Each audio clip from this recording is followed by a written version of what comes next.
So now, once again, DC, they like to reboot their universe every 5 to 10 years. I mean, why not? They got nothing else going on. So in 2011, they decided to reboot everything again. And it was called the New 52. If you've read comics, you've probably come across this concept. Now, technically, Wonder Woman did not start over from scratch. But what they did was they gave her a huge makeover. They redesigned all the gods again. They kind of gave everything a new spin. And Brian Azzarello had this new idea for Wonder Woman's origin, and it's hinted at in number 1 from the 2011 series, and it's expanded on in number 3, and then it's expanded on again in this issue of Secret Origins, which I recommend you pick up. But basically, in the other previous versions of Wonder Woman, we were led to understand that Queen Hippolyta, whatever her name is, Diana's mother, fashioned Diana out of clay. And then she was basically brought to life by the gods and then imbued with all these powers by various other gods. This is a mythological origin. It has echoes of Greek mythology, various fairy tales.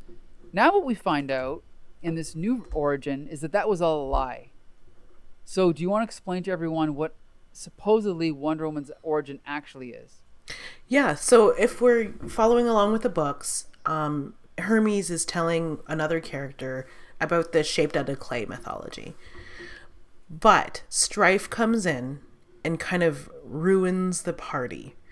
And Diana doesn't even, at this point in issue 2, Diana doesn't know what her origins are. She believes that she was made of clay. Mm-hmm. Like wholehearted, just like Santa Claus. Mm-hmm. And then we get to issue 3, where it just comes out that Zeus and Hippolyte had a secret love affair. And because Hippolyte loved Diana so much, we all know Hera is one jealous peacock.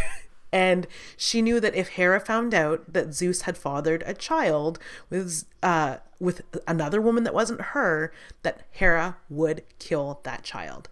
It was just written in the stars. That's what was going to happen. So she left Zeus. She went away and took Diana and hid her and told Diana stories about how she was created and told everybody how Diana was created to keep her safe from Hera. And that is her secret origin, that she is the daughter of Zeus, who is a god. And that is why she's so superpowered. So let's just talk about the origin. Which version do you prefer, the original, or do you prefer this reboot? I love the original. I also think it's cool that the reboot is well thought out.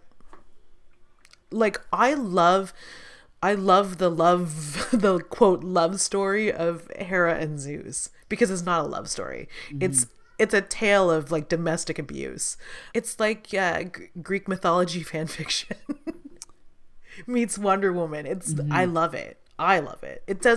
This is what it means to not take yourself so seriously. Well, that's a good point. I certainly agree with most of the decisions that Brian Azzarello and Chiang made, redesigning all the gods. Because George Pérez kind of brought a classical Greek, look to these characters. I think Chiang goes older and darker and more primal, right? Like, I'm not sure, I'm not a Greek history expert, but this is like earlier period Greece. And these gods are scary. And some of them are grotesque. And the Amazons are scary. And some of them are mean, right? It's a definitely different take, and I definitely respect it. I personally don't think they should have rebooted Wonder Woman's origin. I like the idea of the clay better. But that's just me. You can kind of take it or leave it. I'm sure that they've already rebooted it since then, which we're not even going to talk about. And, as far as accessibility to a modern 2021 reader, this is even more modern than George Pérez's take. This is something anyone can just pick up and understand from beginning to end, unless you're Marshall's Falcon. But anyone else could read this comic and, enjoy it. So I definitely think this is a good starting point. Also, the art is the complete opposite of George Pérez, right? George Pérez is like classical, beautiful detail and, This is like more It's harsh. super stylized. Right. You pick up this book and you look at the art and you know it's Cliff Chiang. It's amazing.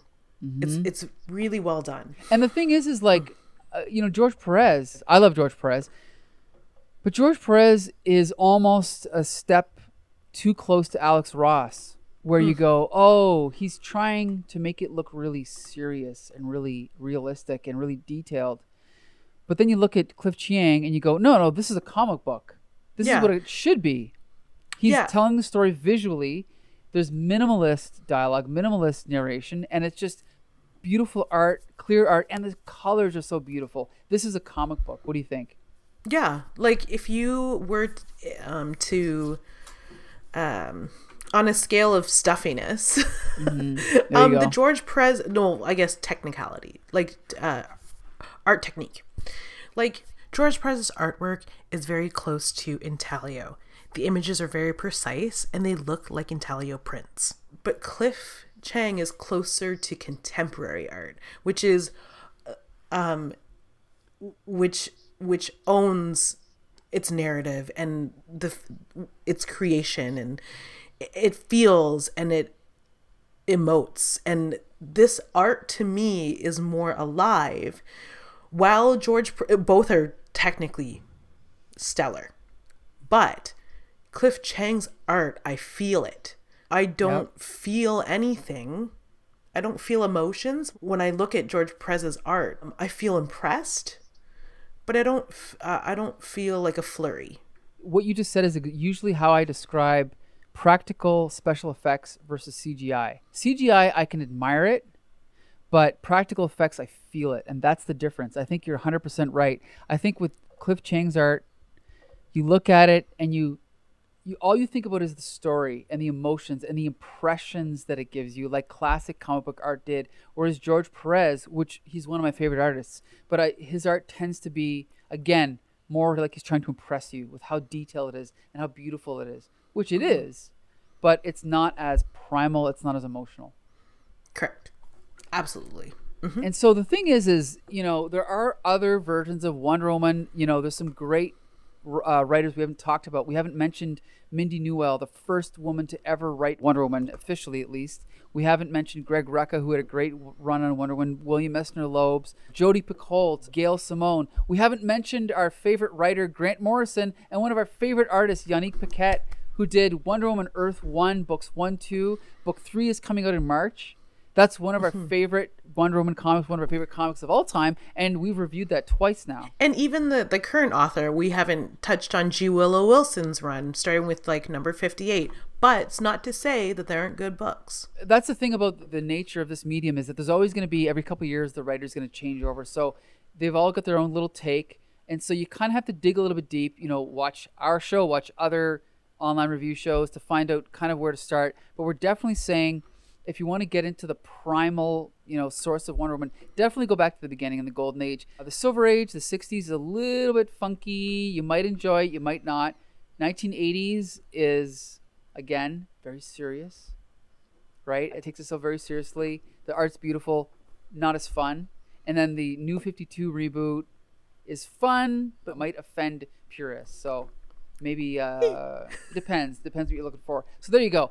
There's some good places to start with Wonder Woman. You can watch our show. We review all the comic book superhero movies. We review usually the comics that go along with them. We also do our podcast, Here Comes the Spider-Cast, every week. We do Flea Market Fantasy every week.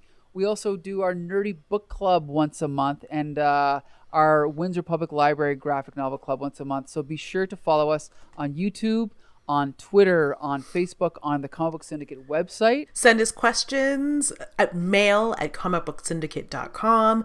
We want to talk to you. We want to know what you're reading. We want to know what you think we should be reading. What kind of content do you want to see us create? It's really just, who